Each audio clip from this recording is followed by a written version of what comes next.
Gibson. Thank you, Mr Deputy Speaker, and I'm grateful for being escalated up the Speaker's list to allow me to leave the debate for committee. I do thank you, Mr Deputy Speaker. And I also would like to extend my thanks to the member for Basingstoke for securing this debate, and also the Backbench Business Committee. And it strikes me, Mr Deputy Speaker, that this chamber is dominated today by a female presence, and I think that confirms what we might not know scientifically, but what we know instinctively is that this issue is something, particularly for female MPs, that confronts them far more often than it should, and much of it, at its heart, is based on misogyny. We've heard today from a number of speakers, and we all understand, I think, that online abuse is a serious and growing problem. And unfortunately, we live in a world where it is deemed acceptable for some people, keyboard warriors as they would be called, to hide behind their computer or tablet and target abuse and aggression towards people they simply do not like, simply because they can. The anonymity and distance from which the abuse is hurled gives the sender of such messages courage that they would not otherwise feel, with the added bonus that it is felt that whatever one wishes to say, however hurtful, however aggressive, however threatening or however nasty, can be said with impunity. How cowardly. And I fully applaud and support the work of the Reclaim the Internet campaign, which is a call for action to challenge abuse online, bringing together groups from across civic society to signal that enough is enough. Such online abuse is not acceptable, and anyone responsible for it must be held accountable. One of the most pernicious aspects of online abuse is that it seeks to normalise bullying and intimidation of other people.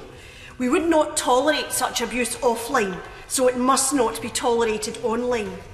What kind of world are we building for our younger people when the UK Safer Internet Centre published a study which found that of those 13 to 18-year-olds surveyed, 24% had been targeted due to their gender, sexual orientation, race, religion or disability. And victim support has found that 41% of young people reported persistent and targeted bullying online from their peers. Those who send such messages are, in my view, clearly intending to hurt or frighten or distress the recipients. Do they think of the consequences, the impact their abuse has on the recipient? Sadly, I believe they simply do not care. And in the political sphere too, where people use the internet to threaten violence, hurl vile abuse or seek to silence the voice of others through intimidation, this is simply not acceptable, and that is the message that must go out from this place. Robust political debate is part of our public life, and we must foster and cherish it. But what cannot be tolerated is the lowering of political debate to threats of violence or to insults based on misogyny, homophobia, sexism, race or disability. And we must all counter the idea that it is legitimate to abuse someone online simply because they are in public life. That, I believe, erodes and cheapens democracy and ultimately legitimises abusive behaviour in wider society.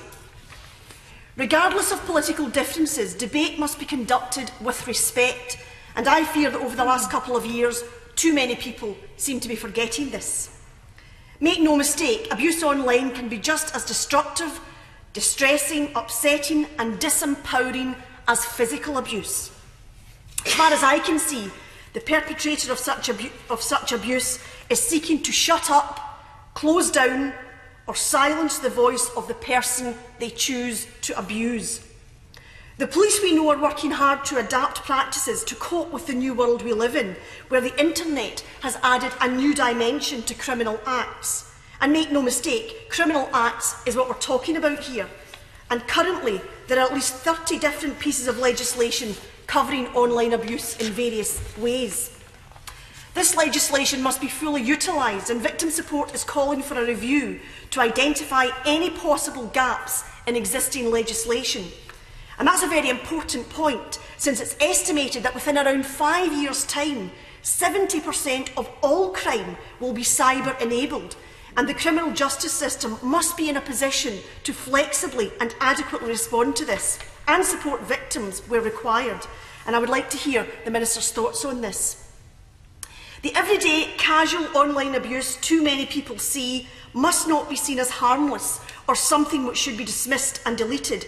It must be sought out and challenged. And like so many of my colleagues in this place, and like too many ordinary hard-working people that we represent, we have to face this casual abuse. And like so many others, I have until very recently, when this has occurred, simply pressed the delete button or the block button whenever I've been in receipt of such nastiness and abuse. But now I report abuse to the police, and I have cause indeed to do so very recently, in the light of the appalling and dreadful murder of the late member for Batley and Spen. No one should have to tolerate abuse or bullying, no matter what line of work they do, no matter what justification the sender of such abuse might feel he or she has. It's not on. It seems the most common victims of such abuse are women and children, but we know that the problem is widespread and affects others outside these groups. If we are to seek to have any credibility in this place, we all need to send out a clear message and use our position as MPs and indeed as leaders of political parties to unequivocally condemn this behaviour, as the First Minister of Scotland has done, from wherever it comes. And I used to think, as I'm sure many people in this place used to think, that deleting such messages was enough. I no longer think that. We as MPs have a duty to ensure it is challenged, and by doing so, deterring those who would engage in such activity. And I sincerely hope that this debate will send a clear message to those who feel they can abuse any person that they choose through typing nasty and abusive comments on their keyboard, that there is no hiding place. This behaviour is cowardly and reprehensible, and we must encourage and support all such victims of abuse and report it to the police. And we as MPs must ensure we do the same. It really is time to reclaim social media from those who use it as a vehicle to work out their own personal frustrations and tendencies to bully, as they would see fit, with impunity. Enough is enough.